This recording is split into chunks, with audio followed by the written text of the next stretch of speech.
შეიკითხათ ეს აკეთა. აი, წარმოგიდგენია იქ ვიღაც აკეთებს ჩემთან სულ აი მოძრაობს სახლი. სამქროებიდან გამოსული ხმაური, მეორადი საბურავების სუნი და ანტისანიტარია აგლაძის ქუჩის მცხოვრებლებისთვის ყოველდღიურობად ქცეული რეალობაა. 9 წელია მოსახლეობა პრობლემების მოსაგვარებლად უშედეგოდ იბრძვის. გამონაბოლ გრუხონ რეზინის სუნი ეს ჩვენ სახლში შემოგვდის, ჩვენ საერთოდ აკეთა მხარეს ფანჯრებს ვერ ვაღებთ. კიდევ ერთი პრობლემა, რომელიც აგლაძის ქუჩის მცხოვრებლებს აწუხებთ, ეს მრავალწლოვანი ხეების მოჭრა. უამრავი ხე იყო, სულ დაჭრეს ხეებზე ძირში, დასხმული ზეთი. მერე ხე გახმება. აგლაძის ქუჩის პრობლემებს იცნობენ საკრებულოში, სადაც რამდენიმე დღის წინ ადგილობრივ მცხოვრებლებთან შეხვედრა გაიმართა.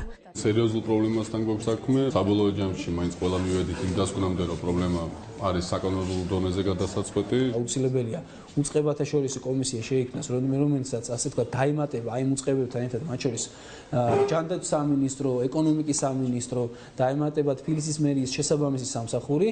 და დაემატება რაც მთავარია საქართველოს პარლამენტის წარმომადგენლობა, იმიტომ რომ არის საკითხები, რომელსაც ჭირდება საკანონმდებლო საპარლამენტო რეგულაცია. როგორც აგლაძის ქუჩის მცხოვრებლები ჩვენთან საუბარში აცხადებენ, მათი პრობლემის შესახებ ინფორმირებულია გარემოს დაცვის მინისტრიც. სამინისტროსგან რაიმე კომენტარის ჩაწერა ჯერჯერობით ვერ შეეძლოთ.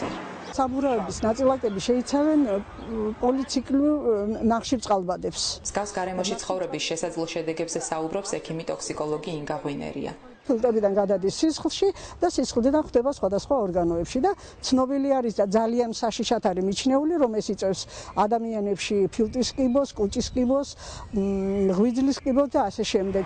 ადგილობრივი ხელისუფლების წარმომადგენლები მოსახლეობას უწყებათა შორისი კომისიის შექმნას და საკითხის საკანონმდებლო გზით მოგვარებას პირდებიან.